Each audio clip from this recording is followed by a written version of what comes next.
नमस्कार बंधुरा दिशार संसारे आपनादेर सबाइके स्वागत। आज के आमी आबारो एकटी दारुण स्वादेर रेसिपि निये आपनादेर सामने हाजिर हये गेछि। आज के आमार रेसिपि गोविंदभोग चाल दिये निरामिष फुलकपिर घंट।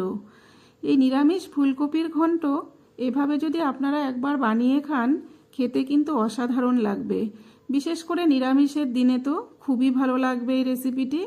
তো দেখুন আমি এখানে আলু আর ফুলকপিগুলোকে কেটে নিচ্ছি।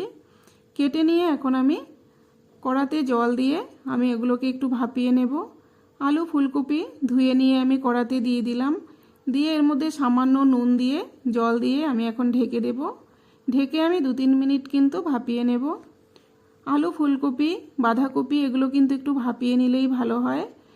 ফুলকপির মধ্যে কিন্তু পোকা থাকে, সেজন্য এভাবে ভাপিয়ে নিলে পোকাগুলো বেরিয়ে যাবে। তো ভাপিয়ে নামিয়ে নিয়েছি। কড়াইটা ধুয়ে আমি আবারও বসিয়ে দিলাম।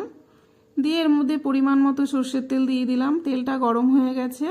এখন এর মধ্যে আমি ফুলকপি আর আলুগুলো দিয়ে সামান্য নুন আর হলুদ দিয়ে ভেজে নেব।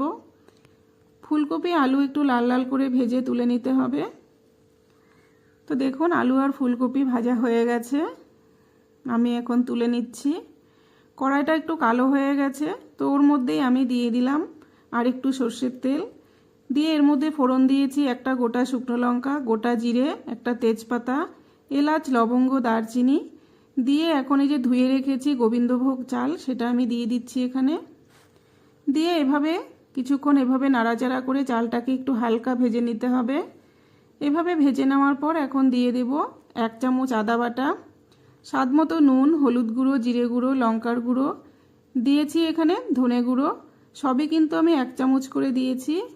দিয়ে এখন এই চালের সাথে খুব সুন্দর করে মশলাটাকে কষিয়ে নিতে হবে। এভাবে কষিয়ে নেওয়ার পর এখন ভেজে রাখা আলু আর ফুলকপিগুলো দিয়ে আমি একটু জল দিয়ে দিলাম।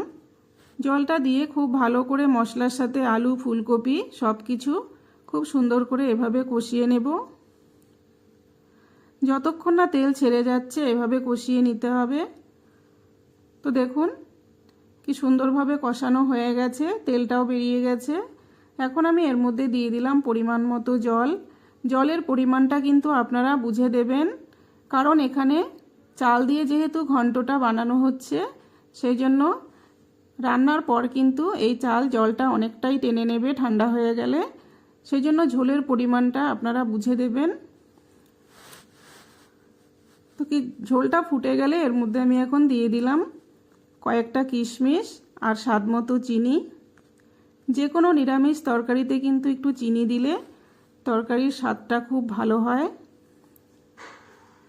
তো চিনি দিয়ে একটু নাড়াচাড়া করে ফুটিয়ে নিয়ে এর মধ্যে আমি এখন দিয়ে দিলাম 1/2 চামচ গরম মশলার গুঁড়ো, 1/2 চামচ ঘি দিয়ে নেড়েচেড়ে 4-5টা কাঁচা লঙ্কা দিয়ে একটু নাড়াচাড়া করে নামিয়ে নিলেই কিন্তু রেডি হয়ে যাবে গোবিন্দভোগ চাল দিয়ে নিরামিষ ফুলকপির ঘন্ট। তো দেখুন আমি এখন ঢেলে নিচ্ছি। তো এই রেসিপিটি আপনাদের কাছে কেমন লাগলো, যদি ভালো লেগে থাকে লাইক কমেন্ট শেয়ার করবেন, পেজটিকে ফলো করবেন আর ইউটিউব থেকে যারা দেখছেন চ্যানেলটিকে সাবস্ক্রাইব করে আমার সাথে থাকবেন।